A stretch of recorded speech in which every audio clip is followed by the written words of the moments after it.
আল্লাহ তাআলা বলেন ইবাদতের মাধ্যমে সবর। পৃথিবী উল্টে যাবে, আমার বন্ধু কিছু, আমার ইবাদত ছুটবে না। গোটা পৃথিবী ল্যাংটা হোক, আমি ভিন নারী দেখব না। গোটা পৃথিবী সুদ খাক, আমি খাবো না। অর্থাৎ যেই কোনো প্রকারের গুনাহ থেকে নিজেকে মজবুতির সাথে বাঁচিয়ে রাখা, এটা সবর। এটা কি বলেন না? আমরা কিন্তু সবর বুঝি কোনটারে? সব দিকে না ফাইরা অনার জুত করে বইয়া তাহন সবর করা। না না, সবর এটা 3 নম্বর অর্থ। প্রথম অর্থ হইল ইবাদত, এটার উপরে সবর মানে জমে থাকা, গুনাহ না হওয়ার উপরে সবর করা। যুবক যদি সিদ্ধান্ত নেয় গোটা পৃথিবীর নারী আমাকে বলুক, আমি তার দিকে তাকাবো, আমি তাকাবো না, আমি আল্লাহকে ভয় করি। আর শাজিম থেকে আল্লাহ তাআলা বলবেন, হাদিসের মধ্যে আছে, যুবক আমি নিজ হাতে তোর কলিজার ভিতরে ঈমান আমি দিয়ে দেব। মান তারাকাহা মাখাফাতি আবদালতুহু ঈমানান ইয়াজিদু হালাওয়াতাহু ফি কলবি। আল্লাহ তাআলা হাদিসে কুদসিতে বলে, আমার ভয়ে যে ভিন মহিলার দিকে তাকায় নাই, নজর নামাইছে, আমার ভয়ে আমি আল্লাহ তাআলা তার অন্তরে ঈমান দিয়ে দেব, যেই ঈমানের স্বাদ মজা সে পাইতে থাকবে। হাদিসে কুদসি, হাদিসে কুদসি।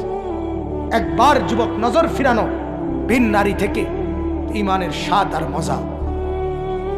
নবীজি বলেন, রাজুলুন দাআতহু ইমরাআতুন যাতু মানসাবিন ওয়া জামালিন ফাকালা ইন্নী আখাফুল্লাহ। যেই যুবককে, যেই পুরুষকে কোন সুন্দরী, রূপসী, বংশীয়া নারী জিনার দিকে আমন্ত্রণ করে, অশ্লীলতার দিকে, প্রেমের দিকে, সেই ছেলে, সেই যুবক, সেই পুরুষ যদি বলে, না আমি আল্লাহকে ভয় করি, ইন্নী আখাফুল্লাহ, খোদার কসম, আরশে আজিম থেকে তখন আল্লাহ তাআলা খুশি হয়ে বলে, যুবক আমি ওয়াদা দিলাম হাসরের দিন আমার আরশের নিচে আমি তোকে আমার পাশে বসে আমার সাথে রাখ। ছেড়ে দিলি ভিন নারীর চেহারা, আমি তোকে আমার চেহারা দেখতে দেব, আমাকে দেখতে দেব। 7 ধরনের ব্যক্তির একজন এটা। এই জন্য গুনাহ ছেড়ে দাও, সুদ না খাওয়া। আমার বাপ আপনাদেরকে বলি, মাওলানারা, ওলামারা, মাদ্রাসা মসজিদের হুজুররা, দুনিয়ার বাটফারি, উপার্জনের নানা রকম ধান্দা ওনারাও বুঝে। আমি সবসময় এটা বলি, আমরা বেকুব না, আমরা ব্যাককল না। আমরা, আপনি ফাঙ্গাস তেলাপিয়া খাইয়া বড় হইলে, আপনি চাল ডাল ভাত খাইয়া যদি বড় হয়ে থাকেন, তা আমরা হুজুর কি সিরা খাইয়া বড় হয়েছি? কথা বলেন না কেন? বুঝি না কি? আবার সুদও বুঝি, ঘুষও বুঝি, ধোকা, বাটপারি, সিটারি সব বুঝা সম্ভব, কিন্তু কেন করি না? 6,000 টাকার বেতন দিয়ে ইমাম সাহেব চলে, 8,000 টাকা বেতন দিয়ে ইমাম সাহেব চলে। এত বড় মাদ্রাসা এই মাত্র হিসাব দিল, মহতামিম সাহেবের হিসাব শুনে আমি অবাক হয়ে গেলাম। আয়ের চাইতে কি পরিমাণ বেশি ব্যয়, ঋণ কি পরিমাণ। আহা, আমি এই বছর খুলনা চিল্লা লাগাইছিলাম তাবলীগের সফরে, 40 দিন খুলনায়। এই সফরে আমি Khulna university, Khulna medical college এবং খুলনা ইঞ্জিনিয়ারিং ইউনিভার্সিটি, তিনটাতেই আমি গেছি। আমাদের জামাত মেহনত করছে। প্রত্যেকটার জমি এরিয়া 116 একর, এক একটা 115, 16, 17 একর। 1 একর মানে 100 শতক। কত বড় বিস্তীর্ণ জায়গা নিয়ে কোটি কোটি টাকা ব্যয় করে, খরচ করে ওই সমস্ত প্রতিষ্ঠানে। আর আমাদের এক একটা মাদ্রাসায় বছরে সামান্য কিছু টাকা, অল্প কিছু উপার্জন দিয়ে না খেয়ে না দে মালিকের 30 দিন, মালিকের 365 দিন কাটায় শুধু একটা আশায় বুক বেঁধে, যে মাওলা দুনিয়া যা দিলেন দিলেন না, হাসরের ময়দানে জান্নাত দিয়ে পুরায় দিলেন। এই আশা। আমরা বোকা না, আমরা বুঝি, আমরা বুঝি। আমরাও একটা বড় লোভে আছি, আমরা একটা বড় লোভে আছি। তোমার লোভ 60 বছরের, আমার লোভ অনন্তকালের।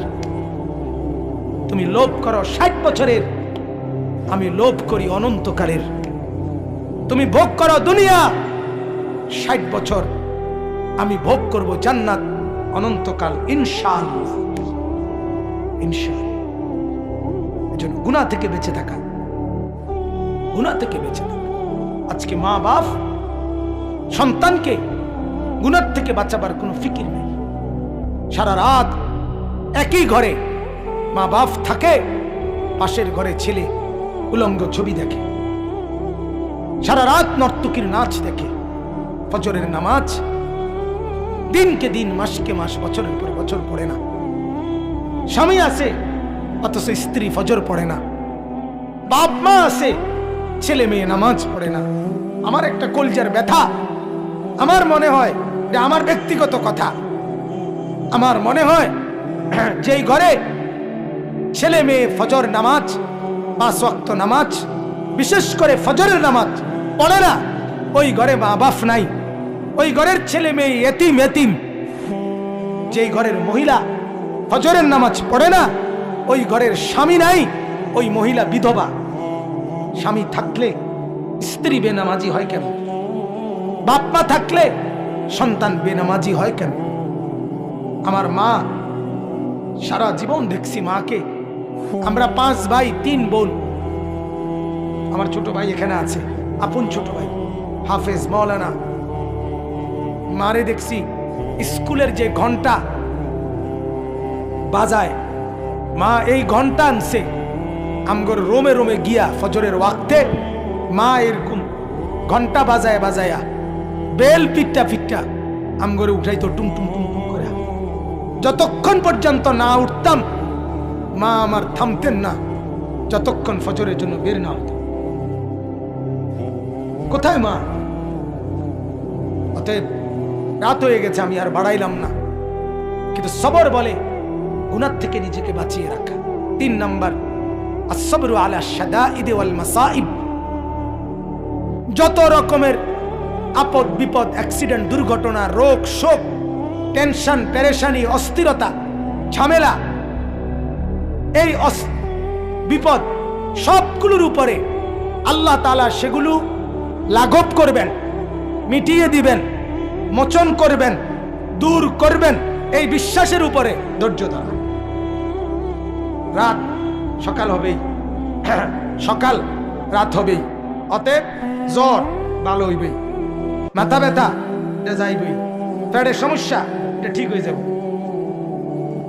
এটা বিশ্বাস করা, সবর করা, সবর করা। যদি লম্বা সময়ও থাকে তো এটাও নিশ্চিত মৃত্যুর মাধ্যমে হলেও এই মুসিবত শেষ হবে। ঠিক কিনা বলেন না কেন? কিন্তু এই মুসিবতের সমাপ্তি আছে, কোনো সন্দেহ নেই। হতে পারে চূড়ান্ত সমাপ্তি মৃত্যু।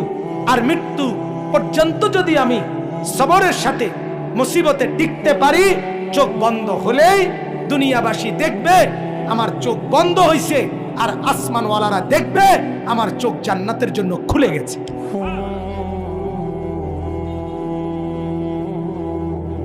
অতএব সবর, আল্লাহ তাআলা বলেন সবরের সাথে আমার কাছে চাও। শিরাকা না আলাই, জুতার ফিতা ছিঁড়ে গেলেও নবীজি বলছে আল্লাহর কাছে বলো। ইযা সাআলতা ফাসআলিল্লাহ, কিছু চাও আল্লাহর কাছে। নবীজি বলছে ইযা ইসতাআনতা ফাসতাইন বিল্লাহ, সাহায্য প্রার্থনা করো আল্লাহর কাছেই করো। ইহফাজিল্লাহ ইয়াহফাজকা, আল্লাহকে তুমি খেয়াল রাখো, আল্লাহ তোমাকে খেয়াল রাখে। ইহফাজিল্লাহ তাজিদহু আমামাকা, আল্লাহকে হেফাজত করো, খেয়াল রাখো, আল্লাহকে তুমি তোমার সামনেই পাবে। নবীজি বলছে, নবীজি বলছে। অতএব আমরা আল্লাহর কাছ থেকে যা পেতে চাই তার জন্য প্রথম শর্ত কি করতে হবে বলেন না? সবর। কি করতে হবে বলেন? সবরের 1 নাম্বার অর্থ কি? ইবাদতের উপরে টিকে থাকা। 2 নাম্বার অর্থ কি? গুনাহ ছেড়ে দেওয়ার উপরে টিকে থাকা। 3 নাম্বার অর্থ কি? যে কোনো মুসিবতে ধৈর্য ধারণ করা। এই তিনটা মিললে হয় সবর। ত্রিভুজ, তিন বাহু মিললে হয়। আমার শায়েখ আল্লামা মুফতি মুশতাকুন নবী সাহেব বলে, তিন জিনিস, গুনাহ ছেড়ে দেওয়া, আর করবেন না ওয়াদা দেওয়া, লজ্জিত হয়ে ক্ষমা চাওয়া, এই তিনটা মিললে হয় তাওবা। হযরত প্রায় উদাহরণ দিয়া বলে যে এই কাগজে যদি কেউ লেখে চ আকার চা, তাইলে কোনো চা না, এটা লেখছেন আর কি। চা পাতা, চিনি, পানি, তিনটা মিললে হয় চা। ঠিক কিনা বলেন? ঠিক। ইবাদতের উপরে জমে থাকলাম, গুনাহ ছেড়ে দেওয়ার উপরে টিকে থাকলাম, আগত মুসিবতে ধৈর্য ধরলাম, হ্যাঁ, তিনটা মিললে আল্লাহ তাআলার কোরআনের ভাষায় সেটাকে বলে সবর। আর হইল নামাজ। নামাজ হাদিসের মধ্যে আছে, আল্লাহ নবী সাল্লাল্লাহু আলাইহি সাল্লামের সাহাবীরা বলেন, ইদা হাযাবাহু আমরুন ফাযাআ ইলাস সালাহ। নবীজির সাহাবীরা বলতেন, যখনই নবী কোনো পেরেশান হতেন, সাথে সাথে নামাজের দিকে ছুটতেন, নামাজ পড়তেন, নামাজ পড়তেন। উম্মতের হালাত তো হলো এই, সুখের নামাজ তো পড়েই না, দুঃখ মুসিবতেও নামাজ পড়ে। ডাকাইতে ডাকাইতে এমন শক্ত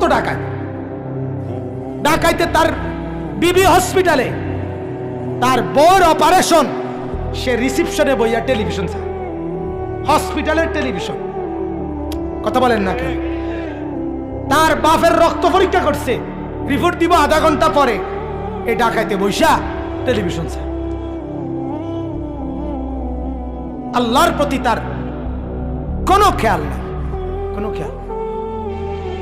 মুসিবতে পড়েও নামাজে নেই, মুসিবতে নামাজে নেই।